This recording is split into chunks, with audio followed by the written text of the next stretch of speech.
Her mother's email read, "We're still family, right?" But by then, her daughter had already erased every trace of the Lane name. Vivian spent years being the silent one, the overlooked one, until she found out they weren't just ignoring her. They were stealing from her. What would you do if the people who dismissed you turned out to owe you everything? Drop your thoughts in the comments. This story hits deep. Oh wow, Vivian is still alive. That was my welcome 3 years since I left. The air outside was crisp and clean, biting gently at my cheeks as I stepped from the car, pie dish in hand. The Lane estate rose before me in all its silent, stately grandeur, same manicured hedges, same stone lions perched at the gate, frozen in a permanent snarl. Inside, the scent of fir garlands mingled with citrusy cleaner and roasted meats. It smelled like old money and polished resentment. Nicole's voice floated through the foyer like a champagne cork popping too early. She stood at the top of the stairs in a cashmere turtleneck and cream slacks, one manicured hand resting on the polished banister, the other holding a flute of something bubbly. Her smile was picture perfect until she saw me. "Vivian," she drawled, descending the stairs. "Still rocking that programmer chic, I see. Is that flannel vintage or just tired?" I smiled mildly, still learning the difference. She leaned in to air kiss my cheek and immediately pulled back as if I'd offered her a virus instead of a greeting. "And no +1. No surprise fiancé or secret Swiss banker." She added tone, light eyes sharp. I held up the pie dish. "Just me. And dessert." She laughed a little too loudly, her eyes already shifting behind me toward the door. "Well, at least you brought something. Let's see if anyone touches it this time. Years ago, I baked a pie and no one touched it. This time I brought another one. Just to see if they noticed." The kitchen gleamed with stainless steel and strategically scattered heirloom cookbooks. Mother stood near the island, arranging her signature imported chestnut tart like it was the crown jewel of Versailles. When she noticed me, her smile was as frosted as the dessert she guarded. "Oh, Vivian. You're here," she said with the same warmth one reserves for an unexpected tax audit. "You didn't need to go through the trouble." I placed the pie beside the tart. "It wasn't a trouble. Just apples." Her lips twitched. "Well, I suppose it's quaint." Nicole swept past me, her heels clicking like accusations against the marble floor. "Mother, where do you want the candied pecans?" "They're organic, in the good bowl. We don't want them looking cheap." I followed behind quietly, my pie forgotten my presence even more so. At the dining table, name cards gleamed in gold calligraphy. Nicole, Bryce, Marianne, Walter, even the twins. My spot had no card, and the chair A, folding one, barely stable. I sat without comment. The conversation danced around me like I was furniture real estate deals, Ivy League acceptances, Cartier rings, and quarterly bonuses. Nicole beamed as she described her son's early acceptance to Yale, her husband's new fund launch, and the renovation of their Hamptons home. The pride in my parents' eyes was blinding. No one asked me about my work. No one asked me anything at all. Marianne served the tart with ceremony, slicing it like a judge delivering a verdict. My pie remained untouched on the sideboard, a quiet witness. At one point, I cleared my throat and said I recently signed a deal with St. Victor Hospital in Zurich. They're implementing our AI for post-operative care. Nicole blinked. Walter raised a hand. "Let's not make today about competition. This is Nicole's day." Nicole clinked her glass and winked at me. "Still adorable, Vivi. Always trying so hard." I smiled. Small, sharp. No one looked at me after that. They moved on to discuss holiday plans in Aspen and whose child had the better test scores. I didn't speak again. I reached for the water pitcher fingers, brushing cold condensation. Beneath the table, my laptop bag nudged my knee. I hadn't brought it for work. Not really. Just strategy. I glanced toward the pie. Still untouched. That's okay, I think. Soon they'll notice everything. This Cartier band was a thank you from my husband after his latest funding round. Nicole twirls her fingers like she's starring in a commercial.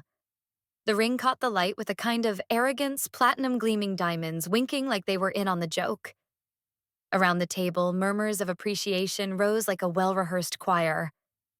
My mother reached for Nicole's hand, eyes wide, voice syrupy. Oh, it's exquisite. So tasteful. Bryce has such refined taste. They say it's limited edition, Nicole added casually. He wanted something rare, like our work in neuro AI. She smiled as if she hadn't just dropped a bomb in the middle of the soup course. They always said I lacked social grace.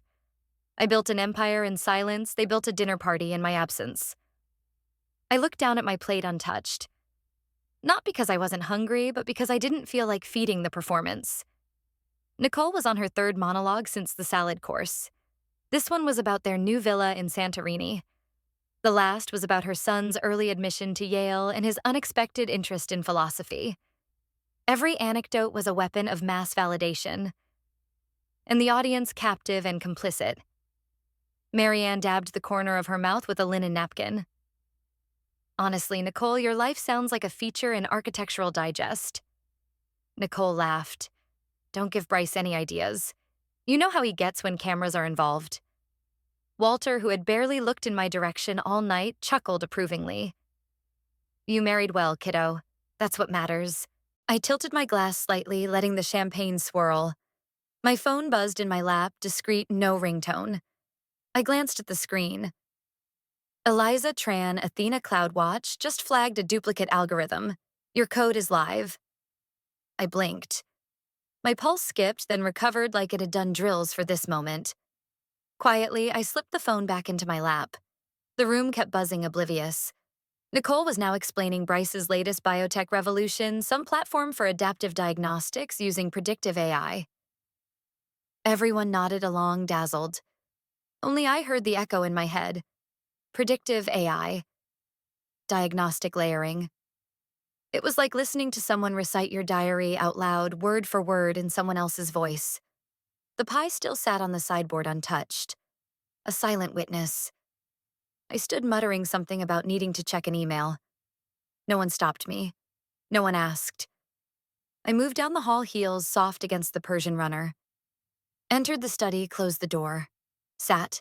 Unzipped my laptop bag. Clicked the Athena CloudWatch tab I'd left open earlier. A line of code greeted me mine. Then another. And another. The framework was unmistakable. The unique conditional phrasing. The error handling I'd custom built during a 3 a.m. coding session 3 years ago when the idea for Athena had just been born. This wasn't a coincidence. It wasn't inspiration. It was theft. I initiated a backtrace protocol. The IP trail led to a secure subnet registered to Vireo Bioanalytics, Bryce's company. Line after line, they had copied me. Not just the skeleton of the system, but the very marrow. Eliza Tran. Confirm the breach and we move. I confirmed. My hands didn't shake. My breath didn't hitch. I had been gutted by their words for years, but this was structural. Tangible. This was evidence. I returned to the dining room with the same measured expression I had worn all evening. Nicole was showing Marianne a photo of their Santorini pool, Walter laughing at something Bryce had apparently texted her. My chair was still empty. My pie was still whole. They didn't just ignore me, I thought, staring past the crystal and silverware. They stole me. No one noticed as I reached for my wine glass.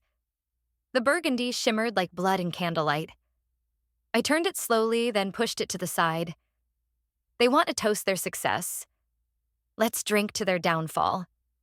She's not like us, Nicole whispered. She's a parasite in designer boots.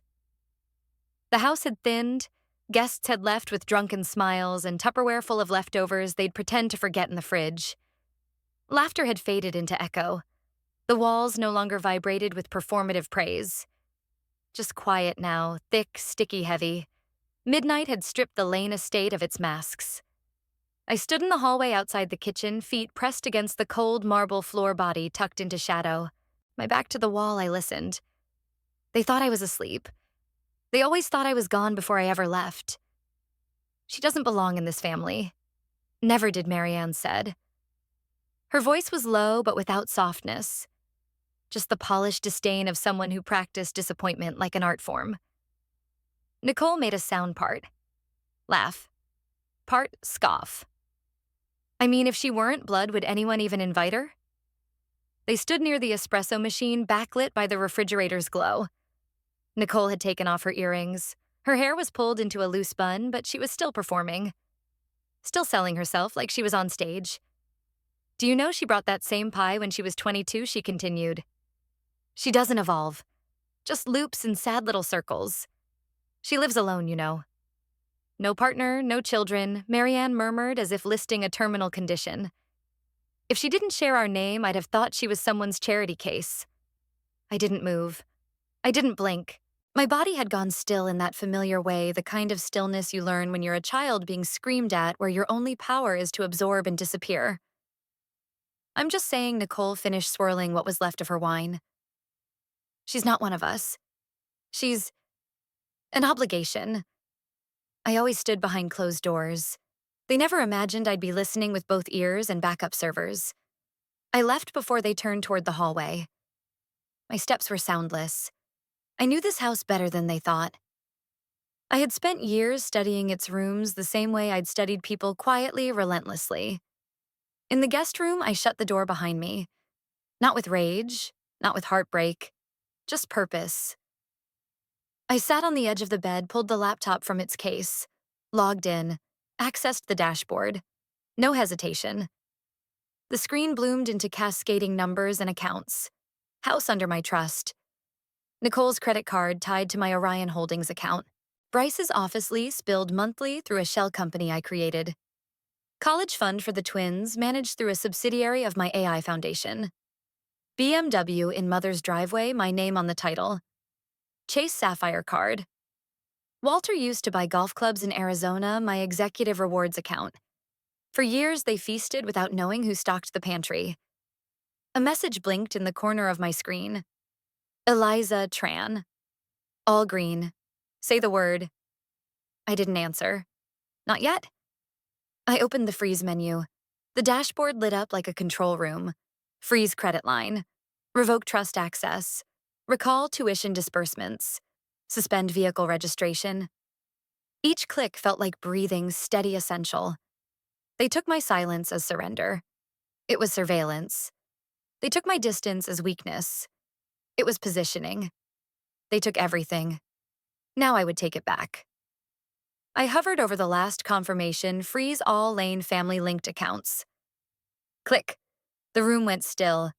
Not with shock, but with clarity, a kind of clean I hadn't known I craved. My phone buzzed again. Eliza Tran Dunn. I opened the Lane family group chat. The last message had been a meme. Nicole sent something about grateful sisters. I typed one word. Declined. One click, one freeze, one word. That's all it took to dismantle their carefully curated illusion. The morning after Thanksgiving smelled like redemption. At the Mandarin Oriental in Boston, the windows stretched from ceiling to floor, framing a skyline that didn't know it had become my witness. The suite was silent except for the soft hum of the espresso machine and the deliberate tapping of my fingers across the keyboard.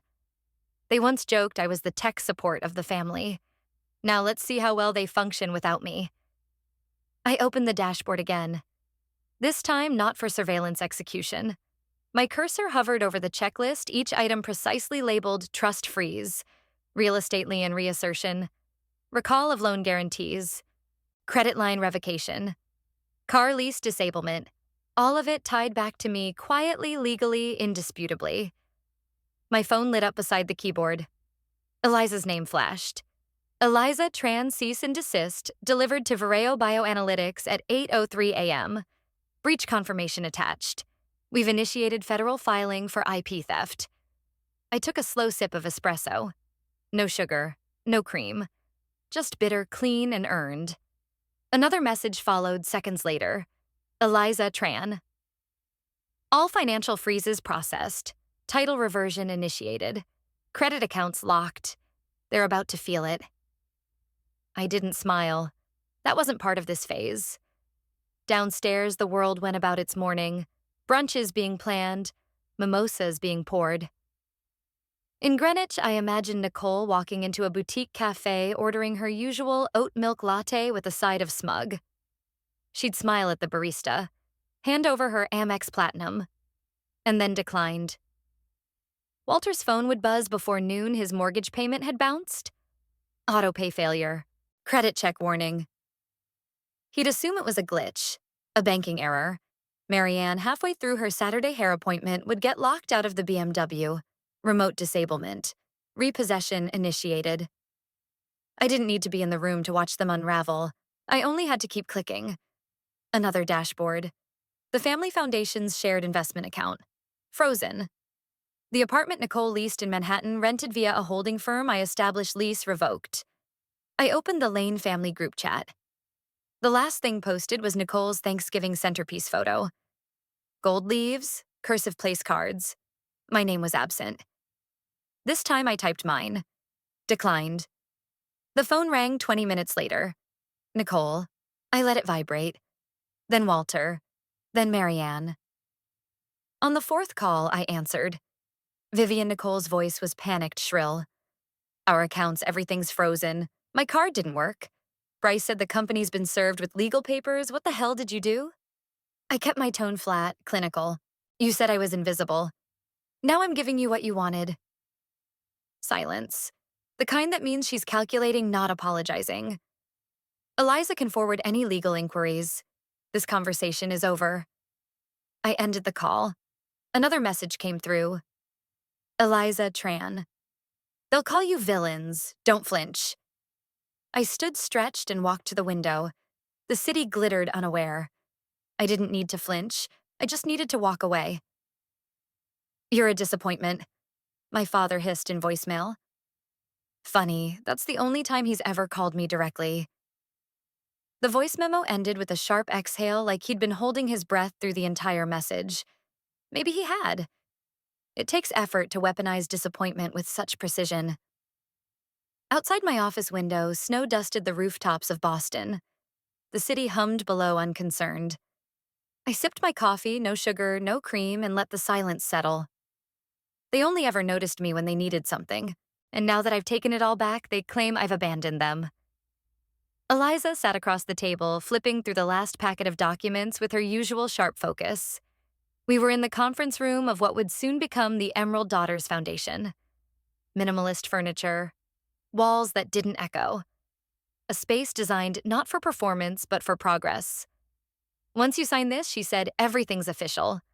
Funds secured. Charter locked. You're live. I signed without ceremony.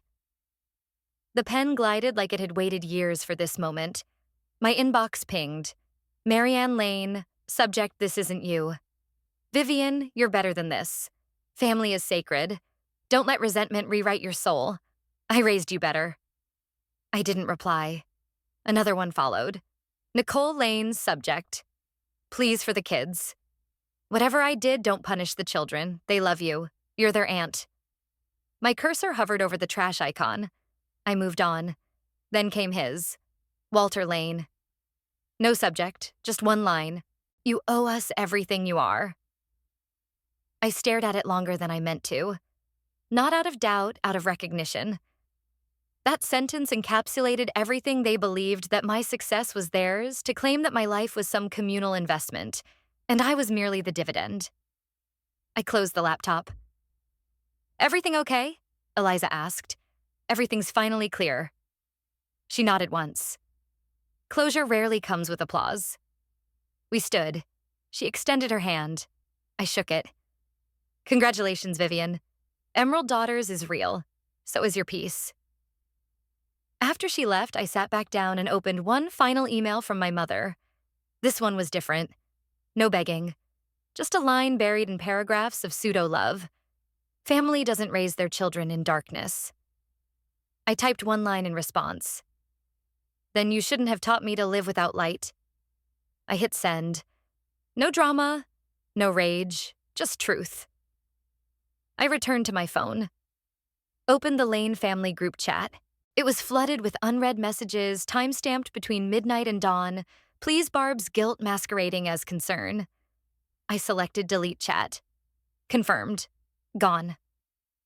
That was the only closure they were going to get. I leaned back in my chair. The snow had started falling harder now, coating the windows in a soft blur.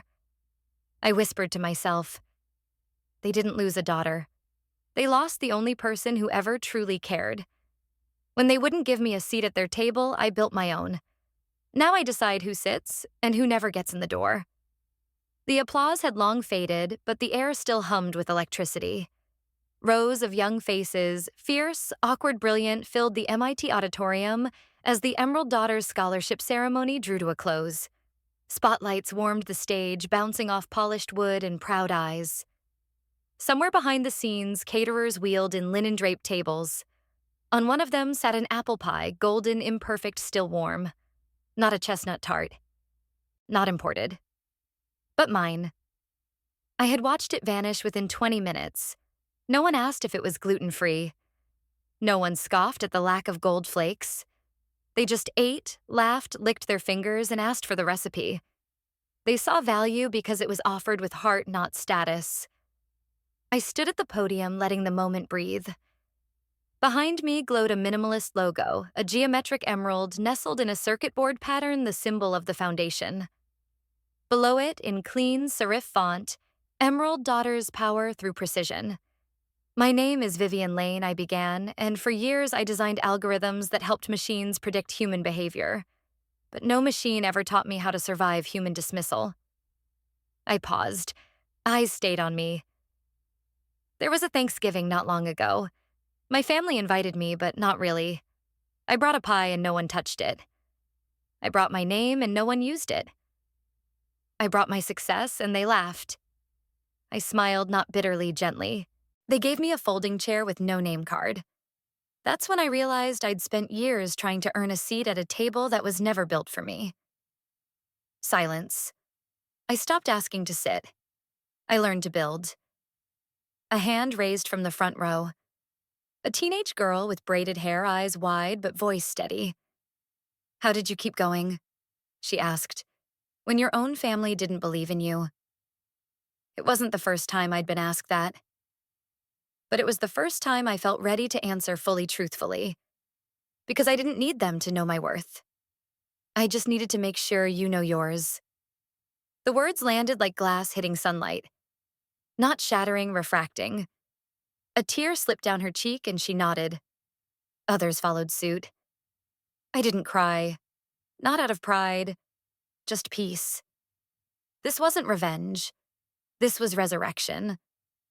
Afterward, I posed for photos, handed out scholarships, thanked donors, hugged students. Someone brought me a slice of the pie when I hadn't even gotten to taste at Thanksgiving. This time, it was served to me first. As the reception wound down, I stepped outside for air. The spring night smelled like cherry blossoms and future. I pulled out my phone not from habit, but instinct. 47 missed calls. All from Marianne. I stared at the number. I didn't open the voicemails. I didn't need to hear more versions of "you're better than this," or "what about the children" or "family is sacred." I pressed and held. A menu appeared. I tapped block contact. Then I slipped the phone back in my pocket and walked back toward the auditorium where my table waited full of names I had chosen, stories I had empowered, futures I had helped forge.